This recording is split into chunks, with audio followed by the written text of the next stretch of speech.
the Connell set in 1841.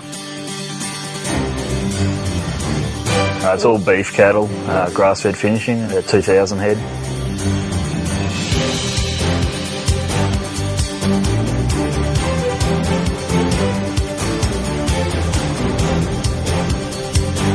The ATVs go places that we can't get vehicles, can't get tractors. We have pushed the four-wheelers right to their limits and been surprised what they can do.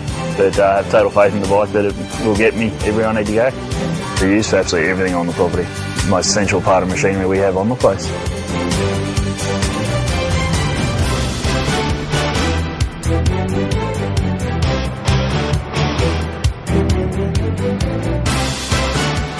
On any day, I can be 8 or 10 kilometres from here, and that's where the Honda doesn't ever let me down. She'll always get me home.